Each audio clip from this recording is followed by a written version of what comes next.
Hello नमस्कार student, मैं हिम्मत सिंह आज की क्लास में आपका स्वागत करता हूं। आज हम बात करेंगे वो अपना चैप्टर चलेगा कौन सा 3.3 और 3.3 में क्वेश्चन नंबर 2 चलेगा। ठीक है, तो पीछे की जो क्लास है कल की जो अपनी क्लास है 3.2 का पहला क्वेश्चन, उसमें मैंने आपको कुछ कॉन्सेप्ट बताए थे कि समांतर चतुर्भुज की 5 विशेषता बताई थी। कितनी विशेषता? 5 विशेषता बताई थी। तो उस 5 विशेषताओं में से किन्हीं 2 विशेषताओं का इस प्रश्न में नियम लागू होगा, और वो विशेषता अगर आपको याद है तो इस क्वेश्चन को करने में आपको कोई तकलीफ नहीं होगी। एक बार फिर से मैं वो पांचों विशेषताएं रिवीजन करा देता हूं। ठीक है, पांचों विशेषताएं एक बार फिर से रिवीजन करा देता हूं। पहली विशेषता की सम्मुख भुजा।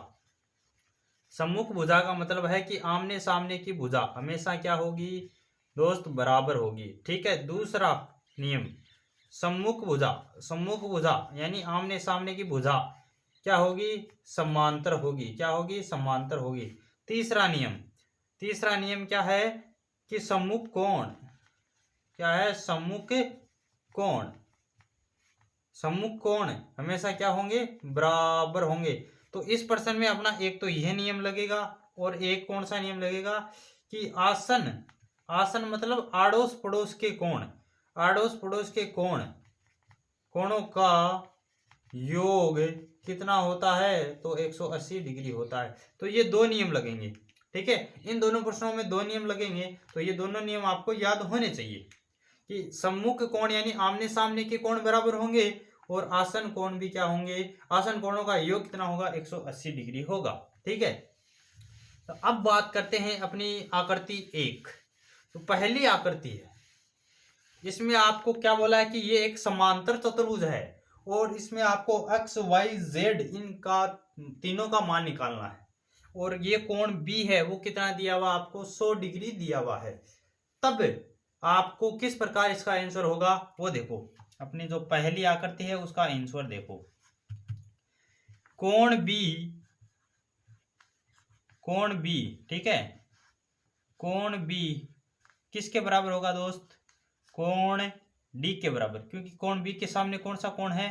कोण डी के बराबर होगा। और क्यों होगा? तो इसका कारण है सम्मुख कोण बराबर होते हैं। समांतर चतुर्भुज में सम्मुख कोण क्या होते हैं? बराबर। तो कोण बी कितना है? 100 डिग्री। इसलिए अपना कोण डी है वो भी कितना हो जाएगा? 100 डिग्री हो जाएगा। लेकिन कोण डी क्या है? कोण डी प्रश्न में क्या बोला है? वाई है। तो वाई की वैल्यू अपने पास कितनी आ गई दोस्त? 100 डिग्री आ गई। ठीक है, वाई की वैल्यू यानी वाई की वैल्यू कितनी आ गई? 100 डिग्री। ये 100 डिग्री तो ये भी 100 डिग्री। अब बात आती है कोण एक्स के बारे में। दो कोण सी है उसको देखो। कोण बी प्लस कोण सी, इन दोनों का योग कितना होगा दोस्त? 180 डिग्री होगा। क्यों होगा? क्योंकि ये आड़ोस पड़ोस के कोण हैं। इसका मतलब आसन कोण है। तो हम यहां पे लिखेंगे आसन कोणों का योग। ठीक है, आसन कोण है। ठीक है, आसन कोण है तब इसका मतलब ये 180 डिग्री होगा। ये अपना नियम है। ठीक है, तो कोण बी कितना है? 100 डिग्री प्लस कोण सी आपको प्रश्न में कितना दिया हुआ है? x, तो बराबर 180। तो x बराबर क्या हो जाएगा? 180 माइनस 100। ये 100 इधर प्लस का है, बराबर की इधर जाने पर माइनस का। तो 180 में से 100 माइनस करोगे तो कितना आ जाएगा? 80। यहाँ पे अपने x की वैल्यू कितनी आ चुकी है? 80 आ चुकी है। कितना आ गया? 80 डिग्री आ गया। जो x की वैल्यू कितनी आ गई? 80 डिग्री। अब देखो तीसरा पॉइंट, देखो तीसरा पॉइंट, कोण सी किसके बराबर होगा? कोण ए के बराबर होगा। और क्यों होगा? क्योंकि ये दोनों आमने सामने के कोण है, मतलब कारण हम लिख सकते हैं सम्मुख कोण है। कौन से कोण है? सम्मुख कोण। तो कोण सी कितना है? ये अपने पास 80 डिग्री आ चुका है। देखो कोण सी कितना आ चुका है? 80 डिग्री। कोण एक्स का मतलब है कोण सी ही है, तो ये कितना आ चुका है? 80 डिग्री। तो कोण सी अगर 80 डिग्री है तो कोण ए भी कितना होगा अपना दोस्त? 80 डिग्री होगा। कोण ए भी कितना होगा? 80 डिग्री। अरे कोण ए का मतलब क्या है? कोण ए का मतलब क्या है? कोण ए का मतलब, कोण ए कितना है? जेड। तो जेड बराबर कितना होगा अपना? 80 डिग्री। तो इस प्रकार जो अपनी पहली आकृति है उसके सारे मान आपको समझ में आए या नहीं आए ये मेरे को कमेंट करके बताना। ठीक है, ये आप नोट कर सकते हो। ठीक है, एक बार के लिए नोट कर सकते हो। मैं इसको साफ करूंगा ताकि इस क्वेश्चन नंबर जो अपनी आकृति नंबर 2 है इसको भी समझा सकूं। ठीक है, ये नोट कर लिया। अब देखो, अब आप बात करेंगे अपनी आकृति 2 की। ठीक है, आकृति 2 की बात करेंगे। आकृति 2 के बारे में बात करेंगे। इसका 2 का आंसर देखो, अपनी आकृति नंबर 2 है, इसका आंसर किस प्रकार करेंगे ये देखो। यहाँ पे आपको इसका नाम नहीं दिया हुआ है तो मैं इसका नाम दे रहा हूं ए, इस बिंदु का नाम मैंने बी दिया, इस बिंदु का नाम मैंने सी दिया और इस बिंदु का नाम मैंने डी दिया। ठीक है, ये सारे नाम मैंने दे दिया, ए बी सी डी मैंने नाम दे दिया। ठीक है, आकृति का मैंने नाम दिया है। इसके बाद जो अपना कोण ए है, कोण ए है, देखो कोण ए प्लस में कोण डी, कोण ए और कोण डी ये कितना होगा, दोनों 180 डिग्री होगा। क्यों होगा, क्योंकि ये क्या है, आसन कोण है। आसन कोण यानी आड़ोस पड़ोस के कोणों का योग समांतर चतुर्भुज में कितना होता है, 180 डिग्री। तो कोण ए कितना दे रखा है, 50 प्लस कोण डी कितना दे रखा है, तो अक्स दे रखा है बराबर 180। तो अक्स बराबर 180 माइनस 50, 180 में से माइनस करेंगे कितना, 50, तो कितना बचेगा दोस्त, 180 में से कितना माइनस करेंगे, 50, तो 130 बचेगा। कितना बचेगा, 130। तो अपना कोण एक्स है वो कितना आ गया अपने पास, 130 डिग्री। कितना आ गया, 130। ठीक है, अब बात करें कोण डी, कोण बी, ये दोनों देखो, जो कोण डी है वो किसके बराबर होगा, कोण बी के बराबर होगा। कोण डी कोण बी के, क्योंकि ये कौन सा कोण है, तो ये हम बोलेंगे सम्मुख कोण है। और समांतर चतुर्भुज में सम्मुख कोण क्या होते हैं, हमेशा बराबर। तो कोण डी कितना आया अपना, 130 डिग्री आ रखा है। कोण डी कितना आ रखा है, 130। तो कोण बी भी कितना हो जाएगा अपना, 130 डिग्री हो जाएगा। कोण बी भी अपना कितना हो जाएगा, 130 डिग्री हो जाएगा। अब इस कोण की बात करता हूं मैं, कोण सी की बात करता हूं, कोण सी। ठीक है, ये कोण आपको पूछा तो नहीं है, लेकिन इस जेड का मान निकालने के लिए आपको ये कोण निकालना पड़ेगा। और ये कोण कैसे निकालेंगे, ये कोण किसके सामने है, कोण ए के सामने है। मतलब ये दोनों कोण कौन से कोण होंगे, सम्मुख कोण। यानी यहाँ पे मैं क्या लिख सकता हूं, कोण ए किसके बराबर हो सकता है, कोण सी के। क्यों हो सकता है, तो क्योंकि ये अपना सम्मुख कोण है। कौन से कोण है, तो सम्मुख कोण है, ये अपना कारण है। तो कोण ए कितना है, 50, तो कोण सी भी कितना होगा, 50 डिग्री। तो ये भी कितना होगा दोस्त, 50 डिग्री। ठीक है, 50 डिग्री। अब बात आती है वो देखो, जो ये रेखा है डी सी, ये एक सरल रेखा है। और सरल रेखा पर एक बिंदु कौन सा है, ये बिंदु सी है। और सी से दो कोण बन रहे हैं। तो यहाँ पे देखो, इन दोनों कोणों का योग कितना होगा, 180 डिग्री होगा। ठीक है, इन दोनों कोणों का योग कितना होगा, 180 डिग्री। यानी मैं बोल सकता हूं कि 50 प्लस कोण जेड, इन दोनों का कोण योग है वो कितना होगा, 180 डिग्री होगा। तो क्यों होगा, तो ये अपना नियम है। कौन सा नियम है, रैखिक युग्म नियम। रैखिक युग्म नियम क्या बोलता है कि सरल रेखा पर एक ही बिंदु पर बने हुए कोणों का मान योग 180 होता है। तो कोण जेड कितना होगा, 180 माइनस 50। 180 में से अभी हमने 50 माइनस किया है, कितना आएगा, 130। तो ये अपना कोण कितना आ गया, 130। कोण जेड की वैल्यू कितनी आ गई, 130। ठीक है, कोण जो अपना एक्स है उसकी वैल्यू कितनी आ गई अपने पास, 130। और जो कोण वाई है यानी कि कोण बी, इसको ही हम क्या बोलेंगे, वाई भी बोल सकते हैं। तो इसकी वैल्यू भी कितनी आ गई अपने पास, 130।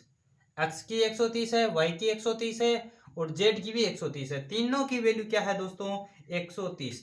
इस प्रकार जो अपनी आकृति नंबर 2 है उसका आंसर भी आपके सामने है। ठीक है, इसका आंसर भी क्या है दोस्तों, आपके सामने है।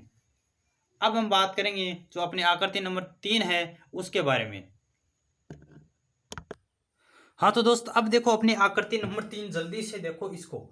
ये आकृति आपको दिया हुआ है और इस आकृति का सबसे पहले मैं नामकरण कर देता हूं ए बी सी और डी। ये मैंने इसका नाम दिया, ठीक है, ए बी सी डी। इसमें आपको ये कोण पूरा नहीं है, देखना ये कौन सी है, ये पूरा नहीं दे रखा है, इतना ही दे रखा है। ये कोण कितना दे रखा है, 30 डिग्री दे रखा है। ये कोण वाई और ये जेड, ये एक्स और ये जेड और ये, इसका मतलब क्या है, इसका मतलब ये है कि ये कोण आपको कितना दे रखा है 90 डिग्री। जब भी आपको ऐसा मिले, डब्बा मिले, ठीक है, तो इसका मतलब क्या है 90 डिग्री, 90 डिग्री है, ठीक है। तो आपको एक्स वाई जेड तीनों के मान बताने हैं। सबसे पहले एक नियम आपको समझना होगा, जब भी आपको ऐसा मिले कुछ, जब भी आपको क्रॉस मिले, ठीक है, तो जितना कोण ये होगा उतना ही कोण ये भी होगा। अगर ये 10 डिग्री है तो ये कोण भी 10 डिग्री, ये कोण 20 डिग्री है तो ये कोण भी 20 डिग्री, ये 40 डिग्री है तो ये कोण भी 40 डिग्री, ठीक है, समझ गए कहने का मतलब।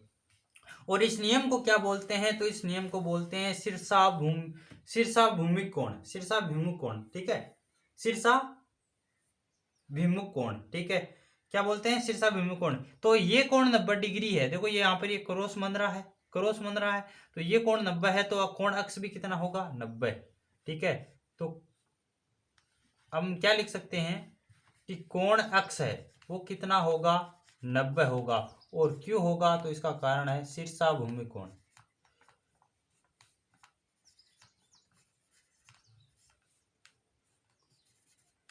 कौन सा कोण, शीर्षाभिमुख कोण, कौन सा कोण, शीर्षाभिमुख कोण। कोण अक्ष कितना होगा 90 डिग्री इससे। अब देखो ये त्रिभुज बन रहा है या नहीं बन रहा, कोण जो ये बी और ये अपना क्या बन रहा है, एक त्रिभुज बन रहा है, और त्रिभुज के तीनों कोणों का योग 180 डिग्री होता है, ये हमने देखा है। तो हम क्या बोल सकते हैं, कोण y प्लस कोण x प्लस कोण 30 बराबर कितना होगा 180 डिग्री। क्यों होगा, तो ये क्या बन रहा है, एक अपना त्रिभुज, और त्रिभुज के तीनों कोणों का योग 180 डिग्री होता है। तो कोण y तो हमें मालूम नहीं, लेकिन कोण x अभी हमने निकाला है 90 डिग्री प्लस 30 डिग्री बराबर में 180।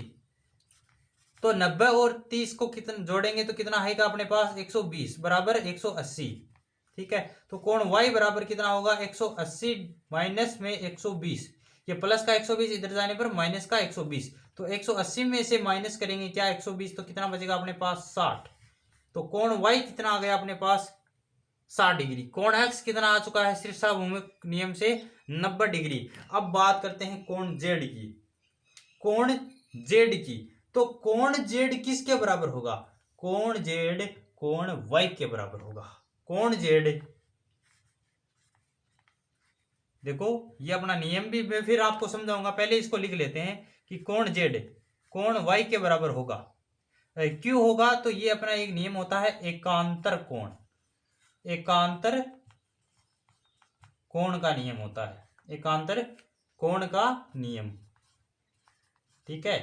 तो कोण y कितना आया है अभी 60 डिग्री, तो z भी कितना होगा 60 डिग्री। तो इस क्वेश्चन का आपके पास आंसर आ चुका है, ठीक है। कोण x की वैल्यू 90 डिग्री, कोण z की वैल्यू 60 डिग्री, कोण y की वैल्यू 60 डिग्री। लेकिन जो समझने वाली बात थी एकांतर कोण, ये कोण क्या होता है, तो दो समांतर रेखाओं के बीच में, जैसे एक इस प्रकार की कोई रेखा गुजरे, दो समांतर रेखा है उसके बीच में एक इस प्रकार की रेखा गुजरे, तो ये कोण इस कोण के बराबर होगा, ये नियम होता है एकांतर कोण, ठीक है। तो यहाँ पे देखो ये B और C ये क्या है भुजा है, तो इसके सामने की भुजा ये समांतर होगी, ये A और D क्या होगी समांतर होगी। तो इस प्रकार ये अपनी रेखा गुजर रही है, ठीक है, ये रेखा गुजर रही है।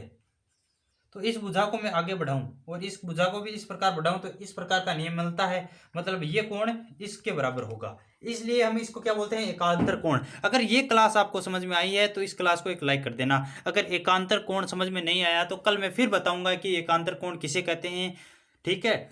आज के लिए इतना ही, नेक्स्ट क्लास में मिलते हैं क्वेश्चन नंबर 2 के आकृति नंबर 4 के साथ। तब तक बाय बाय। अगर ये क्लास आपको पसंद आई तो इस क्लास को एक लाइक कर देना और अपने चैनल को सब्सक्राइब कर लेना। तब तक बाय बाय।